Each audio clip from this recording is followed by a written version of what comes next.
नारायणाखिल गुरो भगवन् नमस्ते शिवाय नमः शिवलिंगाय नमः तन्मे मनः शिव संकल्पमस्तु नारायण प्रणम्य शिरसा देवं गौरीपुत्रं विनायकं भक्तावासं स्मरे नित्यम् आयुष्कामार्थसिद्धये प्रथमं वक्रतुण्डं च एकदन्तं द्वितीयकं तृतीयं कृष्णपिङ्गाक्षं गजवक्त्रं चतुर्थकं लम्बोदरं पञ्चमं च षष्ठं विकटमेव च सप्तमं विघ्नराजेन्द्रं धूम्रवर्णं तथाष्टमं नवमं बालचन्द्रं च दशमं तु विनायकम् एकादशं गणपतिं द्वादशं तु गजाननम्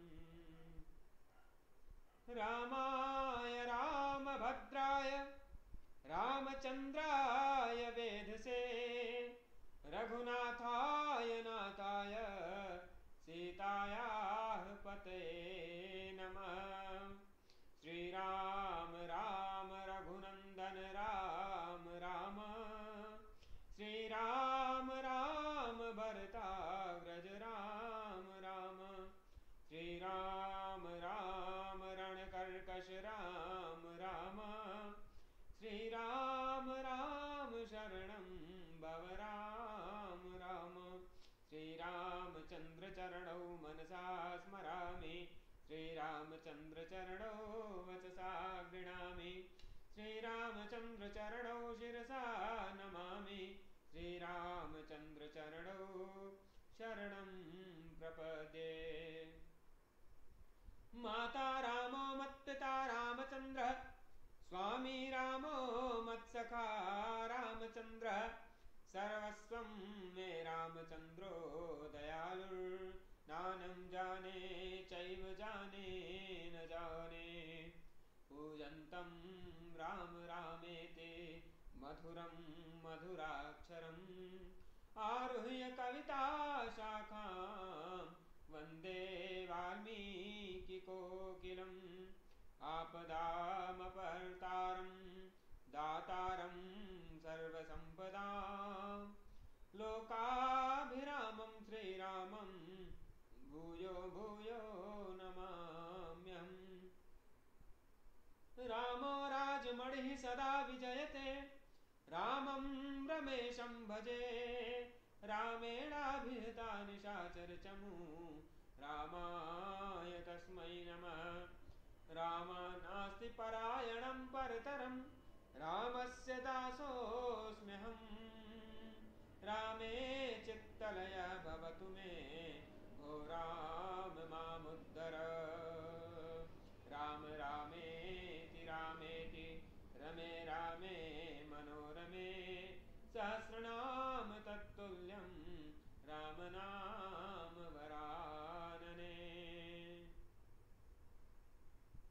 नारायणं नमस्कृत्य नरं चैव नरोत्तमं देवीं सरस्वतीं व्यासं ततो जयमुदीरये नारायणाखिल गुरो भगवन् नमस्ते शिवाय नमः शिवलिंगाय नमः तन्मे मनः शिव संकल्पमस्तु नारायण।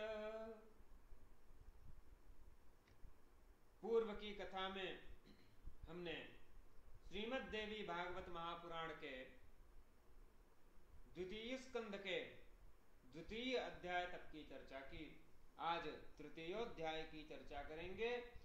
तीसरे अध्याय में राजा शंतनु गंगा और भीष्म के पूर्व जन्म की कथा का वर्णन है। ऋषिगण कहते हैं कि हे सूत जी, यद्यपि आपने व्यास जी तथा सत्यवती के जन्म की कथा विस्तार पूर्वक कही, फिर भी हमारे चित्त में एक बड़ी भारी शंका बनी हुई है। क्या शंका बनी हुई है कि कुल तथा आचरण से हीन उस निषाद कन्या का राजा शंतनु ने स्वयं वर्ण कैसे कर लिया। कहते हैं कि सूत जी आप पहले ही कह चुके हैं कि सत्यवती के वीर पुत्र चित्रांगद को अमित तेज वाले भीष्म ने राजा बनाया था, और वीर चित्रांगद के मारे जाने पर अनुज तथा सत्यवती के पुत्र विचित्र वीर को उन्होंने राजा बनाया। रूप संपन्न तथा ज्येष्ठ पुत्र धर्मात्मा भीष्म के रहते हुए विचित्र वीर ने राज्य कैसे किया, और सब कुछ जानते हुए भी भीष्म ने उन्हें राज्य कैसे दिया। और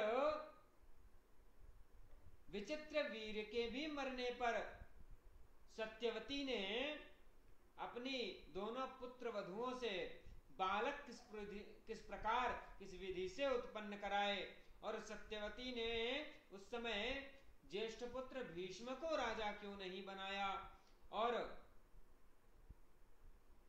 पराक्रमी भीष्म ने अपना विवाह क्यों नहीं किया, और व्यास जी ने ऐसा अधर्म क्यों किया जो उन्होंने नियोग के द्वारा दो पुत्र उत्पन्न किए। पुराणों के रचयिता कहते हैं, पुराण कर्ता धर्मात्मा स कथम कृतवान मुनि सेवनम परदाराणाम भ्रातुश्चैव विशेषतः।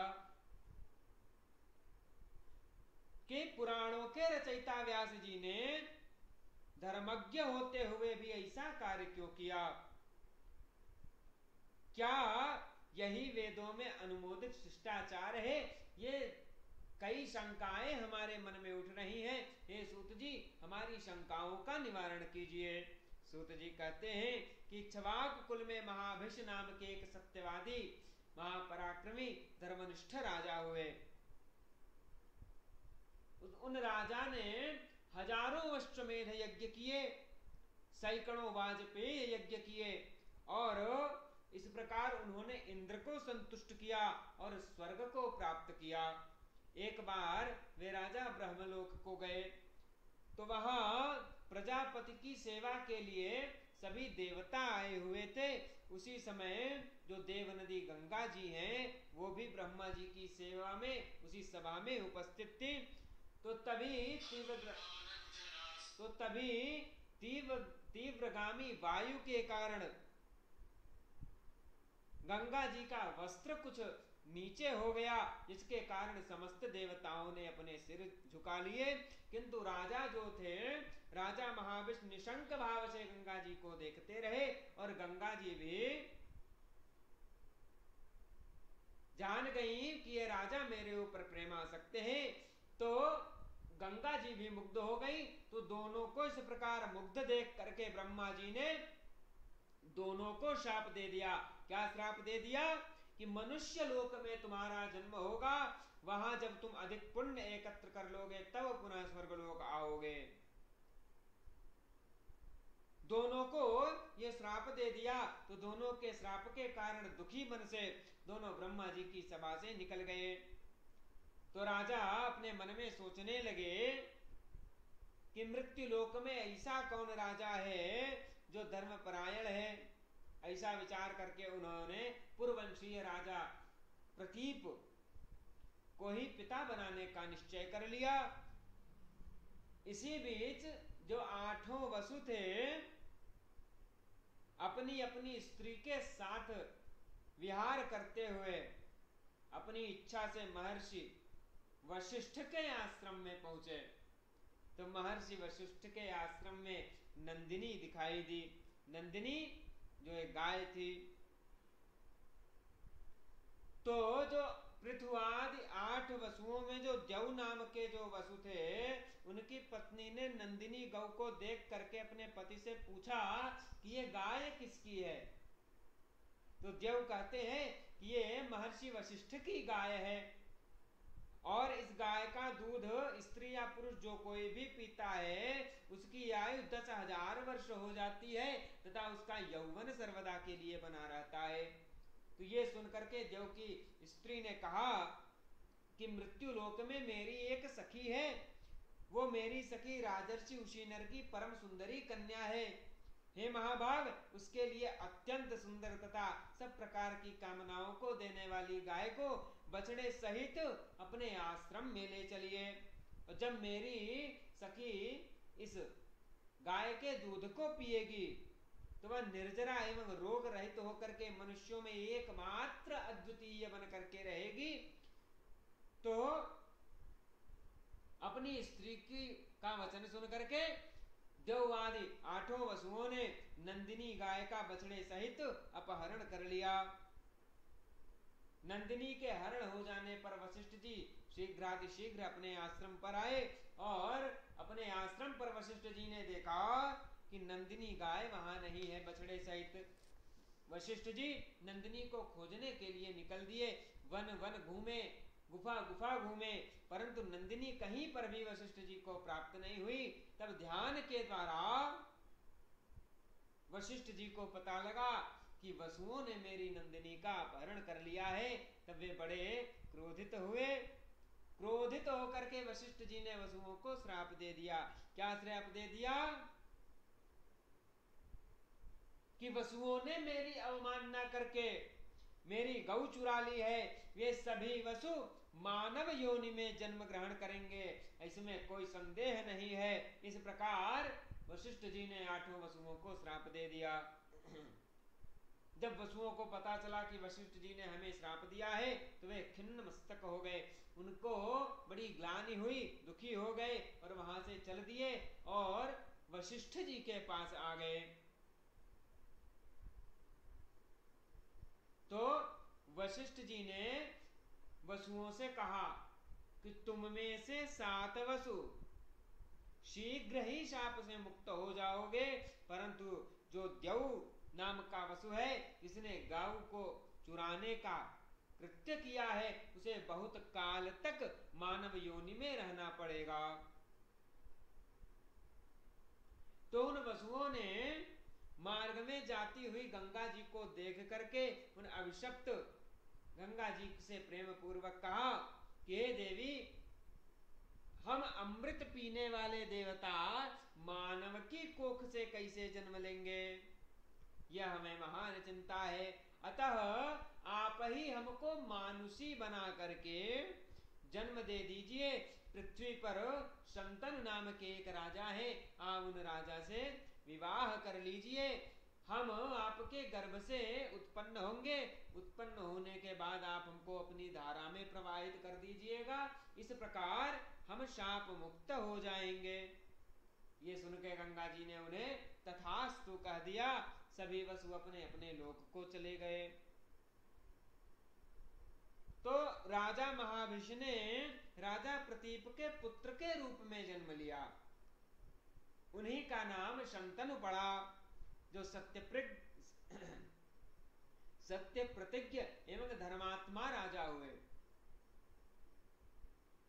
जब उनके पिता थे महाराजा प्रतीप, उन्होंने भगवान सूर्य की आराधना की। उस समय जल में से एक परम सुंदर स्त्री निकल पड़ी और वो सुमुखी आकर के महाराज प्रतीप के दाहिने जंघे पर आकर के बैठ गई। तो अंक में बैठी हुई उस स्त्री से राजा पूछते हैं कि हे स्त्री, तुमने मुझसे पूछे बिना ही मेरे दाहिने जंघे पर क्यों बैठ गई? तो वो स्त्री कहती है कि इंद्र श्रेष्ठ, मैं जिस कामना से आपके अंक में बैठी हूं, उस कामना वाली आप मुझे स्वीकार करें। तो राजा कहते हैं कि मैं किसी सुंदरी पर स्त्री को काम की इच्छा से स्वीकार नहीं करता, और तुम मेरे दाहिने जंघे पर प्रेम पूर्वक आकर बैठी हो। दाहिना जो जंघा है वो पुत्रों और पुत्र वधुओं का स्थान है, इसलिए मेरा जब पुत्र होगा तो तुम मेरे पुत्र से विवाह करना, मेरी पुत्र वधू बन जाना, और तुम्हारे पुण्य से मुझे पुत्र अवश्य उत्पन्न होगा, इसमें संशय नहीं है। तो वो स्त्री तथास्तु कह करके चली गई और उसके विषय में सोचते हुए राजा प्रतीप अपने महल को आ गए। समय बीतने पर जब शंतनु युवा हुए तो राजा प्रतीप ने महाराज शंतनु को सब कुछ राज्य पाठ सौंपा और पूर्व में जो वृत्तांत घटित हुआ था वो सारा वृत्तांत सुना दिया। और कहते हैं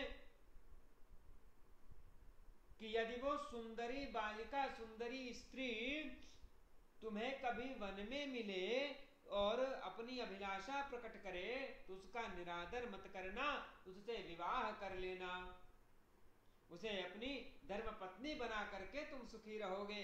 सूत जी कहते हैं किस प्रकार अपने पुत्र को आदेश देकर महाराज प्रतीप प्रसन्नता के साथ वन चले जाते हैं। वहां जाकर वे तप करके आदि शक्ति भगवती श्री जगदम्बा की आराधना करके अपने तेज से शरीर छोड़ करके स्वर्ग को चले जाते हैं और महातेजस्वी राजा शंतनु सार्वभौम राज्य प्राप्त कर लेते हैं और धर्म पूर्वक प्रजा का पालन करते हैं। यहाँ द्वितीय स्कंद के तृतीय अध्याय की समाप्ति होती है। इति श्रीमद्भागवते महापुराणे अष्टादशसहस्रां संहितायां द्वितीय स्कंधे प्रतीपकाशात् शंतनु जन्म वर्णनम नाम तृतीयोऽध्यायः। अथ चतुर्थोऽध्यायः। चौथे अध्याय में गंगा जी द्वारा राजा शंतनु का पति रूप में वर्ण, 7 पुत्रों का जन्म तथा गंगा का उन्हें अपने जल में प्रवाहित करना, 8वें पुत्र के रूप में भीष्म जी के जन्म की कथा और भीष्म जी के शिक्षा दीक्षा की कथा का वर्णन है।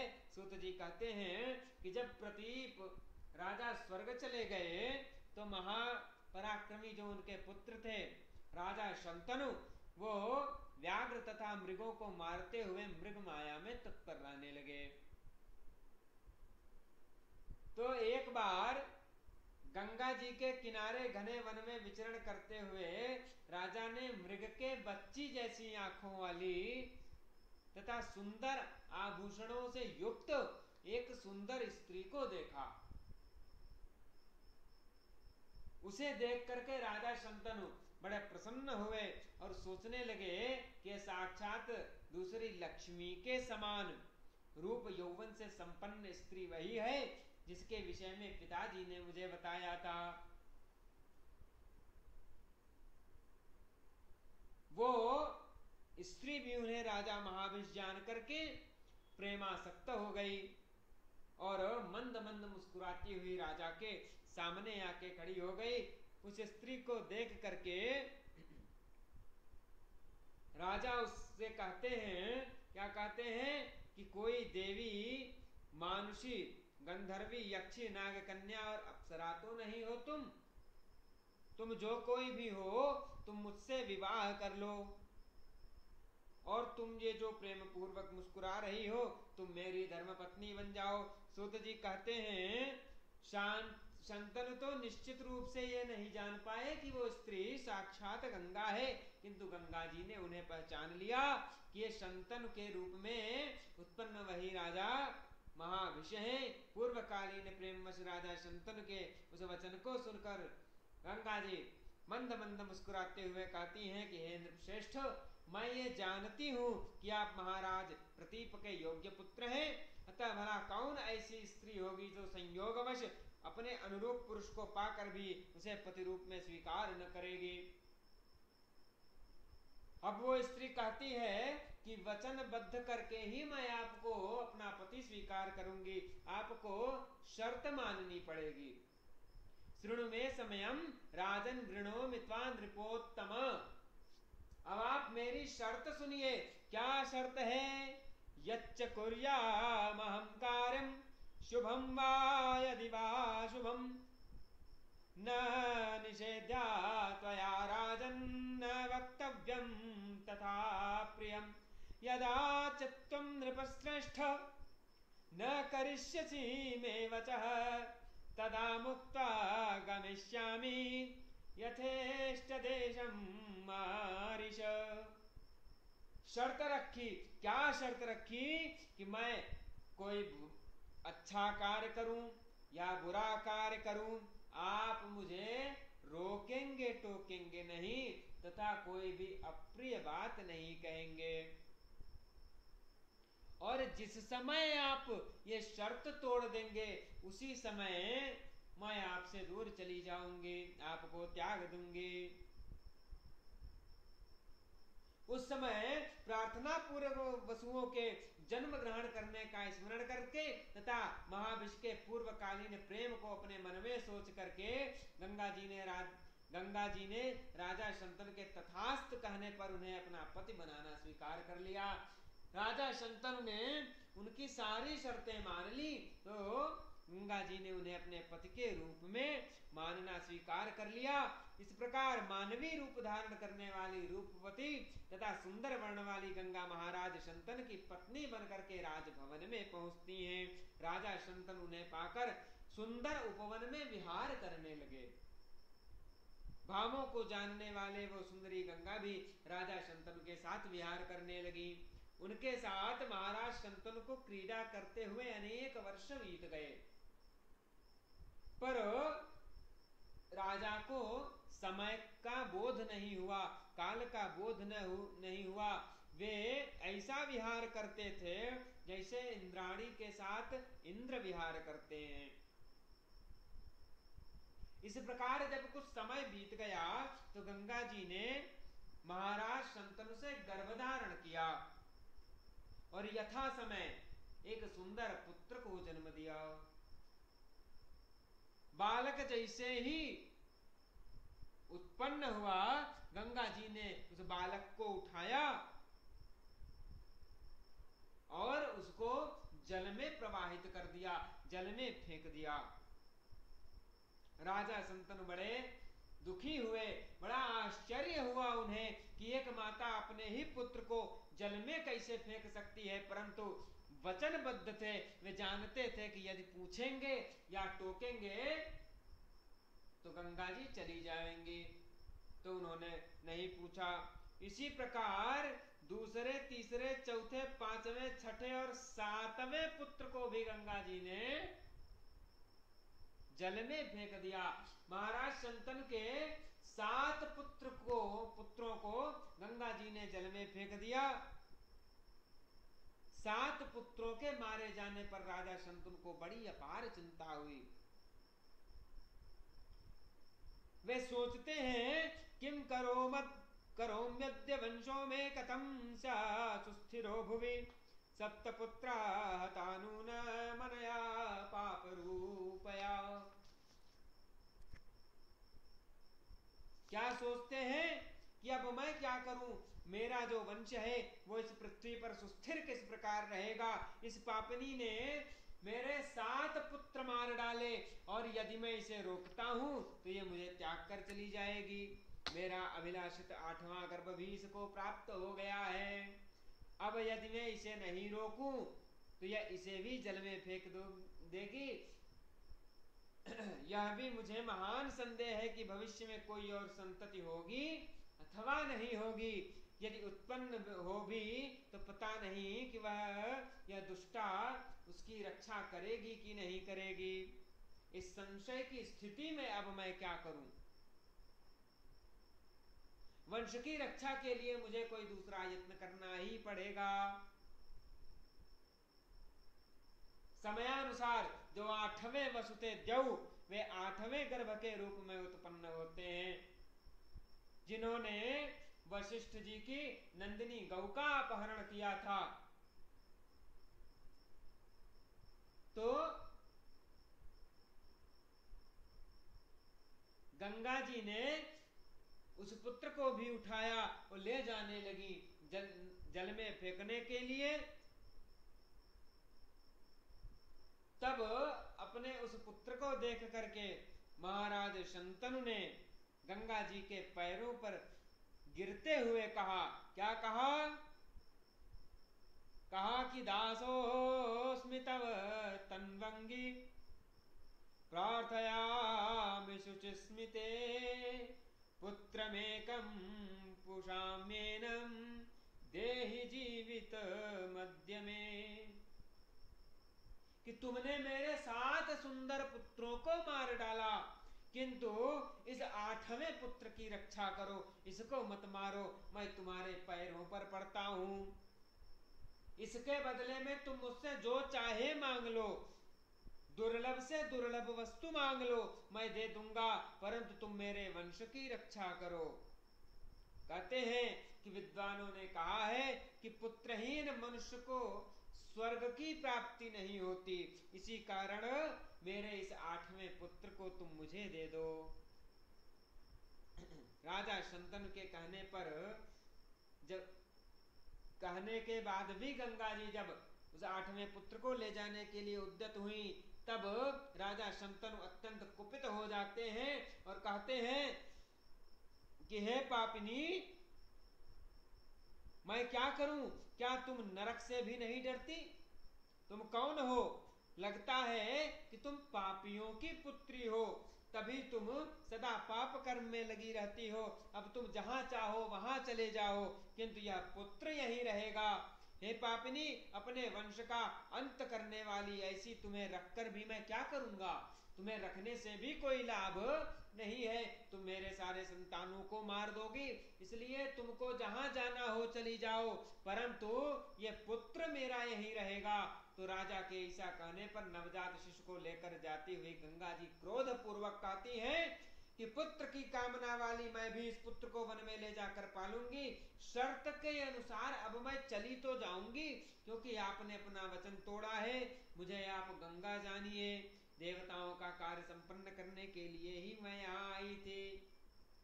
महात्मा वशिष्ठ ने प्राचीन काल में 8 वसुओं को मनुष्य हो जाने का श्राप दिया था, तो उनके शाप से मुक्ति कराने हेतु मैं यहाँ आई थी। 7 वसुओं का तो मोक्ष हो गया, परंतु वे 7 वसु तो शाप मुक्त हो गए, परंतु 8वां आपके कारण नहीं हुआ है। तो गंगा जी कहती है कि ये 8वां वसु कुछ समय तक आपके पास ही रहेगा। अतः हे महाराज शांतनु, मुझ गंगा के द्वारा दिए गए पुत्र को आप स्वीकार कीजिए। इस प्रकार 8वां वसु जानते हुए आप पुत्र सुख का भोग करें, क्योंकि हे महाभाग, ये जो गांगेय है ये बड़ा बलवान होगा। गांगेय का अर्थ होता है गंगा का पुत्र। ये जो गांगेय है ये बड़ा बलवान होगा। अब मैं इसे वहीं ले जा रही हूँ जहां मैंने आपका पति रूप से वर्ण किया था। और हे राजन, जब आपका पुत्र युवा हो जाएगा तो मैं आपको पुनः लौटा दूंगी, क्योंकि मातृहीन बालक न तो जी पाता है न सुखी रहता है। जब तक इसे माता की आवश्यकता है तब तक मैं इसे अपने पास रखूंगी, युवा हो जाने पर आपको लौटा दूंगी। ऐसा कहकर गंगा जी वहीं अंतर्धान हो गई बालक को लेकर के, और राजा भी अत्यंत दुखी होकर के राजभवन में चले आते हैं। स्त्री तथा पुत्र के वियोगजन्य महान कष्ट को सहते हुए भी महाराज शंतनु राज्यकार्य संभालने लगे। कुछ समय बीता तो महाराज आखेट के लिए वन में गए। वहां अनेक प्रकार के मृगगणों, भैंसों तथा शूकरों को अपने बाणों से मारते हुए वे गंगा जी के तट पर जा पहुंचे। तो जब गंगा जी के तट पर पहुंचे तो उन्होंने देखा कि गंगा जी में बड़ा थोड़ा सा ही जल बचा है। तो थोड़ा सा जल देख करके उनको आश्चर्य हुआ कि जल कहाँ गया। तो उन्होंने वहीं नदी के किनारे खेलते हुए एक बालक को महान धनुष को खींचकर बहुत से बाणों को छोड़ते हुए देखा। उसे देखकर राजा शंतनु जो थे वो बड़े आश्चर्य में पड़ गए। उन्हें ये भी स्मरण नहीं हो पाया कि ये बालक उनका पुत्र है या नहीं है। उस बालक ने क्या किया था? वो जो बालक था वो बाण चलाने में बड़ा निपुण था।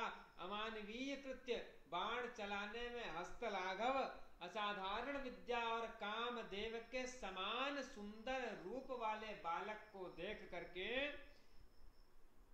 राजा आश्चर्यचकित होकर के बालक से पूछते हैं कि हे बालक, तुम किसके पुत्र हो? परंतु बालक कोई उत्तर नहीं देता है और बाण चलाता हुआ ही अंतर्धान हो जाता है। तब राजा शंतनु को चिंता होती है कि कहीं ये मेरा ही पुत्र तो नहीं है, अब मैं क्या करूं, अब मैं कहां जाऊं। तब उन्होंने वहीं खड़े होकर के गंगा जी की स्तुति की और गंगा जी प्रसन्न होकर पहले के ही समान एक रूपवती स्त्री के रूप में उन्हें दर्शन देती हैं। और गंगा जी को देख करके शंतनु कहते हैं कि हे गंगे, ये बालक कौन था और कहाँ चला गया, आप उसे मुझको दिखा दीजिए।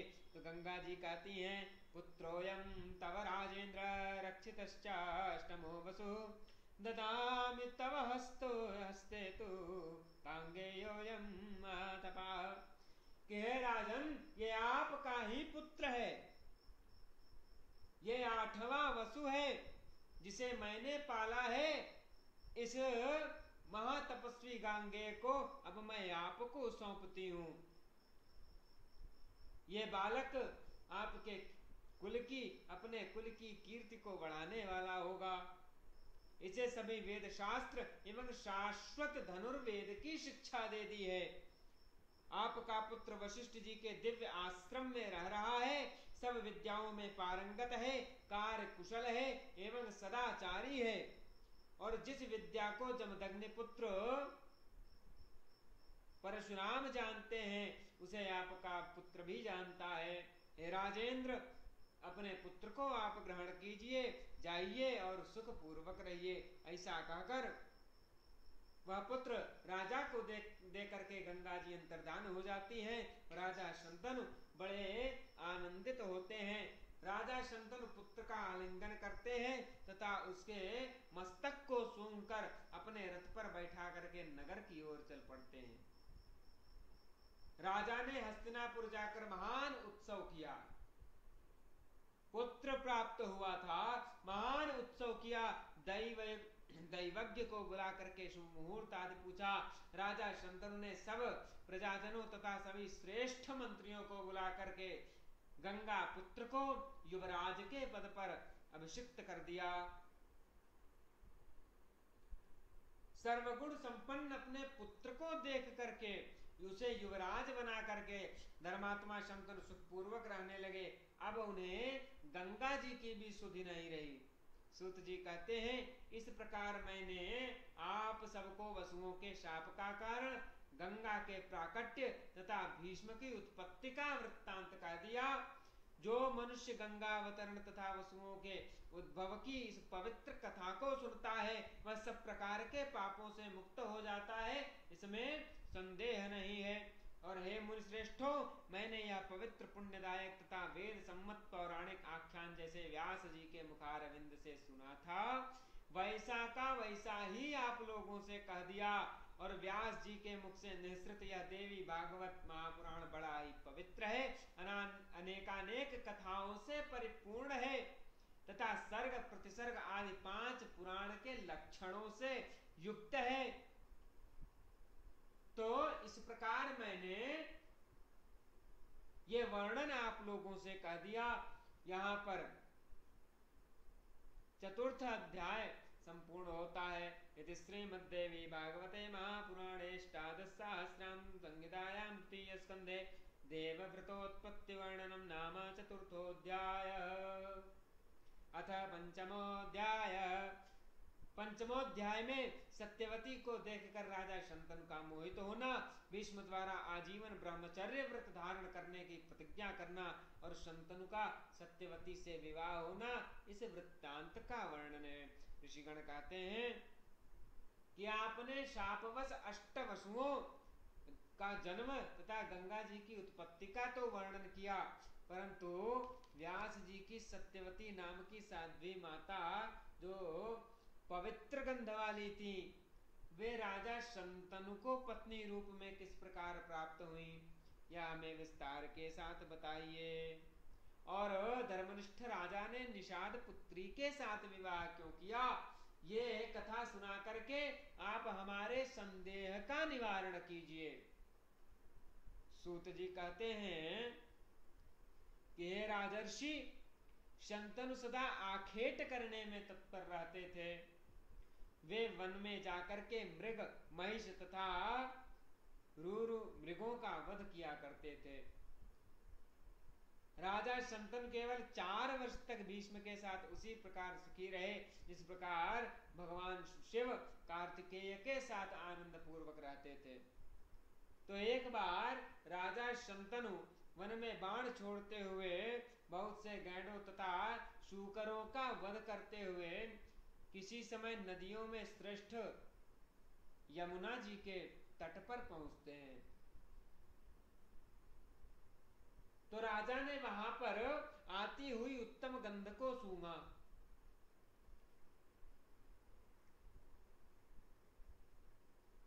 गंध का जो उद्गम स्थान था, जहां से गंध आ रहा था, उस दिशा में राजा चलने लगे और इस असमंजस में पड़ गए कि ऐसी सुगंध आखिर आ कहां से रही है,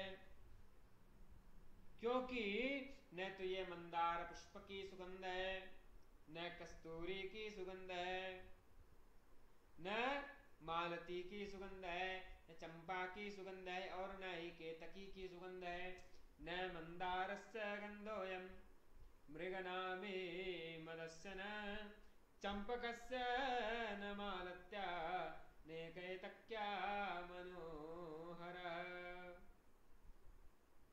कहते हैं कि ऐसा सुगंध को मैंने कभी पूर्व में अनुभव नहीं किया और इस दिव्य गंध को लेकर के सुंदर वायु बह रही है, मेरी घ्राणेन्द्रिय को मुग्ध कर देने वाली ये जो वायु है, ये वायु कहां से आ रही है। इस प्रकार सोचते विचारते राजा शंतनु गंध के लोभ से मोहित सुगंधित वायु का अनुसरण करते हुए वन प्रदेश में विचरण करने लगे। तो विचरण करते हुए उन्होंने यमुना नदी के तट पर बैठी हुई एक दिव्य दर्शन वाली स्त्री को देखा, जो मलिन वस्त्र धारण करने और श्रृंगार न करने पर भी मनोहर दिख रही थी, सुंदर दिख रही थी। उस श्याम नयनों वाली स्त्री को देखकर राजा आश्चर्य में पड़ गए और उन्हें यह विश्वास नहीं हुआ कि यह अनुपम सुगंध इस स्त्री से आ रही है। उसका अद्भुत एवं अतिशय सुंदर रूप, सब प्राणियों का मन स्वाभाविक रूप से अपनी ओर आकर्षित करने वाली वो जो सुगंध थी, उसकी अवस्था तथा उसका वैसा शुभ नव यौवन देखकर राजा शंतनु को बड़ा विस्मय हुआ। ये कौन है और इस समय कहां से आई है? क्या ये देवकन्या है या मानवी स्त्री है या कोई गंधर्व कन्या है अथवा नाग कन्या है? ये कौन है? ये कहां से आई है? और इस स्त्री के विषय में मैं जानकारी कहां से प्राप्त करूं? ऐसा वे राजा सोचने लगे। और जब इतना सोचने पर भी राजा को निश्चय नहीं कर सके, तब तक्षण गंगा जी का स्मरण करके वे काम के वशीभूत हो गए और जब काम के वशीभूत हो गए तो तट पर बैठी हुई उस कन्या से कहते हैं कि तुम कौन हो, तुम किसकी पुत्री हो और तुम इस निर्जन वन में क्यों बैठी हो? क्या तुम अकेली हो? तुम विवाहिता हो अथवा कुमारी हो? मुझे ये बताओ। और कहते हैं कि तुम्हारे जैसी स्त्री को देख करके मैं कामातुर हो गया हूं। विस्तार पूर्वक तुम मुझे बताओ कि तुम कौन हो और आगे क्या करना चाहती हो। तो महाराज शंतनु के वचन सुन करके वो स्त्री मुस्कुराकर बोलती है कि आप मुझे निषाद कन्या और अपने पिता की आज्ञा में रहने वाली कन्या समझें। मैं अपने धर्म का अनुसरण करते हुए यमुना जी में नौका चलाती हूँ। पिताजी अभी घर गए हैं, आपके सम्मुख यह बातें मैंने सब सत्य कही हैं। यह कह करके मत्स्यगंधा मौन हो गई। तब राजा कहते हैं कि मुझ कुरुवंशी वीर को तुम अपना पति बना लो, जिससे तुम्हारा यौवन व्यर्थ न हो। मेरी कोई दूसरी पत्नी नहीं है, अतः हे मृगनयनी तुम मुझसे विवाह कर लो, मेरी धर्म पत्नी बन जाओ। मैं सर्वदा के लिए तुम्हारा वशवर्ती दास बन जाऊंगा। मुझे कामदेव पीड़ित कर रहा है। मेरी जो प्रियतमा थी वो मुझे मुझे छोड़ करके चली गई है, तब से मैंने अपना दूसरा विवाह नहीं किया है। मैं इस समय विधुर हूं। तुम जैसी सर्वांग सुंदरी को देखकर मेरा जो मन है वो अपने वश में नहीं रहा है। तो राजा की ये बात सुन करके कन्या कहती है कि आपको जो कुछ कहना है वो मेरे पिताजी से कहिए। क्यों? क्योंकि मैं स्वतंत्र नहीं हूं। आप मेरे पिता से मेरी याचना कीजिए। मैं एक निषाद की कन्या होते हुए भी स्वेच्छाचारिणी नहीं हूं। मैं सदा पिता के वश में रहती हुई सब काम करती हूं। यदि मेरे पिता मुझे आपको देना स्वीकार कर दें, तब आप मेरा पाणी ग्रहण कर लीजिए। तो सूत जी कहते हैं कि मत्स्यगंधा की यह बात सुनकर के राजा शंतनु निषाद राज के घर की ओर चले गए। तो निषाद कहता है कि दृष्ट्वा नृपति मायांतम दासोति विस्मयं गतः प्रणम्य नृपते कृत्वा कृतांजलि रभाषत। तो दास कहता है, दासोस्मि तव भूपाल कृतार्थोऽहं तवागमे आज्ञां देहि महाराज यदर्थमेव चागमः। कहता है कि हे राजन, मैं आपका दास हूं। आपके आगमन से मैं कृतकृत्य हो गया। हे महाराज, आपका जो प्रयोजन हो, आप जिस कार्य के लिए आए हैं उसका आदेश मुझे कीजिए, मैं आपके कार्य को पूर्ण करूंगा। तो राजा कहते हैं, धर्म पत्नी करिष्यामि सुतामेतां तवानघ त्वया चेदीयते मह्यं सत्यमेतद् ब्रवीति मे ब्रवीमि। राजा कहते हैं कि आप अपनी पुत्री मुझे प्रदान कर लीजिए, मैं इसे धर्म पत्नी बनाना चाहता हूं। तो निषाद राज कहता है कि कन्या रत्नम मदीयम चेत त्वं प्रार्थयसे नृप दातव्यं तु प्रदास्यामि न त्वदेयं कदाचन। तस्याः पुत्रो महाराज त्वदन्ते पृथिवीपतिः सर्वथा चाभिषेक्तव्यो नान्य पुत्रस्तवेति वै। निषाद राज कहता है कि आप मेरे इस कन्या के लिए प्रार्थना कर रहे हैं तो मैं अवश्य दूंगा, किंतु हे महाराज, इस कन्या का पुत्र ही राजा के रूप में अभिषिक्त होना चाहिए, दूसरा पुत्र नहीं होना चाहिए। तो कहते हैं कि निषाद की बात सुन करके महाराज शंतनु चिंतित हो उठे और मन में भीष्म जी का स्मरण करके वो कुछ भी उत्तर नहीं दे सके। इस प्रकार चिंतातुर राजा शंतनु अपने महल में चले गए। और जब महल में गए तो न तो स्नान किया, न भोजन किया, न शयन किया। तो उनको चिंतित देख करके उनके जो पुत्र थे गांगेय देवव्रत, वे राजा के पास जाकर के उनकी चिंता का कारण पूछने लगे। केंद्र श्रेष्ठ, ऐसा कौन सा शत्रु है जिसको आप न जीत सके? आप नहीं जीत सके तो मैं जीत करके उसे आपके अधीन कर दूंगा। आपकी क्या चिंता है, मुझे सही सही बताइए। हे राजन, भला उस उत्पन्न हुए पुत्र से क्या लाभ जो पैदा होकर के अपने पिता के दुख को न समझे अथवा उसे दूर करने का उपाय न करे। ऐसा कुपुत्र तो पूर्व जन्म के किसी ऋण को वापस लेने के लिए यहाँ आता है, इसमें किसी प्रकार का संदेह नहीं है। तो अनेक प्रकार से वे अपने पिता से उनके दुख का कारण पूछते हैं। तो सूत जी कहते हैं कि अपने पुत्र का वचन सुनकर महाराज शंतनु मन में लज्जित होते हुए उससे शीघ्र ही कहने लगे कि हे पुत्र, मेरी यही महान चिंता है कि तुम मेरे इकलौते पुत्र हो।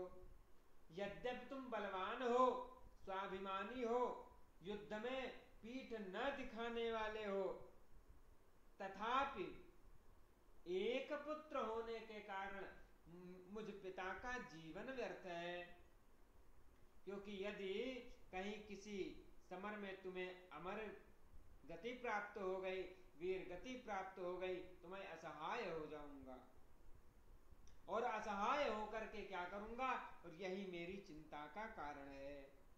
इसी कारण मैं आजकल बड़ा दुखी रहता हूं।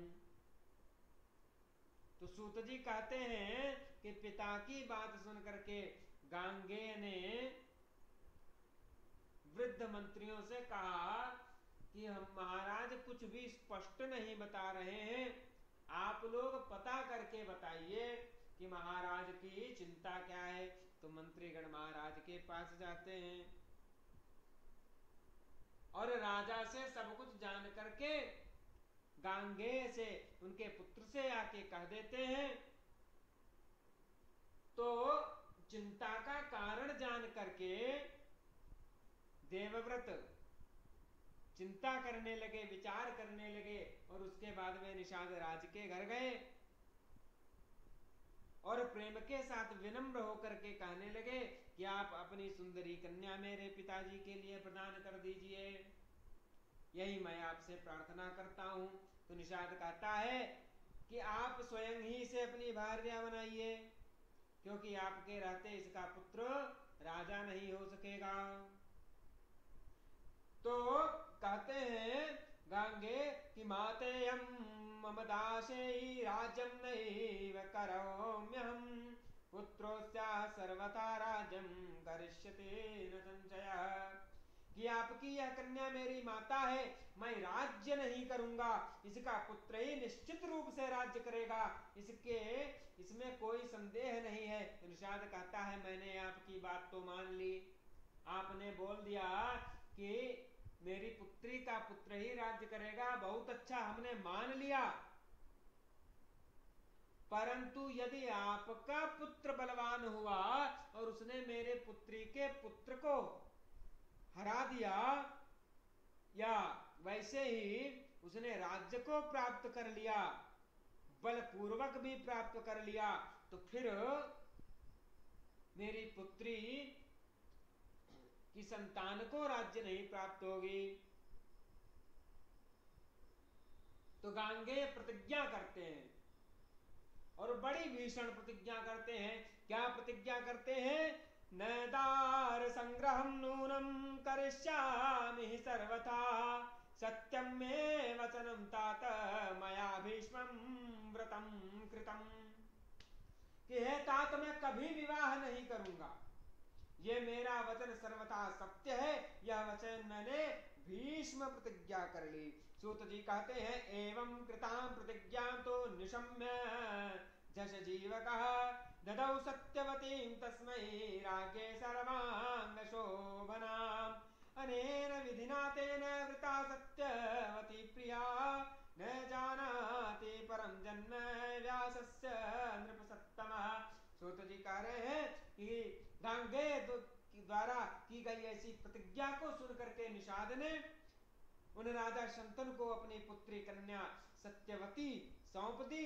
इस प्रकार राजा शंतनु ने प्रिया सत्यवती से विवाह कर लिया, और वे नृपश्रेष्ठ शंतनु पूर्व में सत्यवती से व्यास जी के जन्म का वर्णन नहीं जानते थे। यहाँ पर द्वितीय स्कंद का पंचमोध्याय संपूर्ण होता है। इस श्रीमद्देवी भागवते महापुराणे अष्टादशसहस्राम संहितायां द्वितीय स्कंदे देवव्रत प्रतिज्ञा वर्णनम नाम पंचमोध्याय।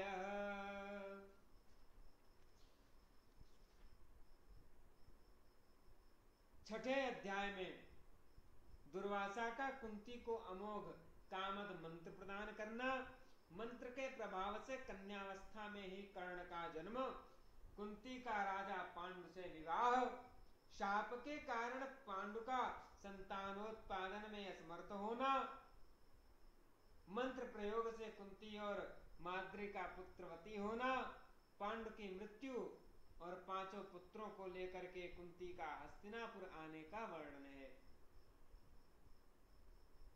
छठे अध्याय पर चर्चा अगली कथा में करेंगे। 2 मिनट भगवान नाम संकीर्तन, तत्पश्चात वाणी को विराम।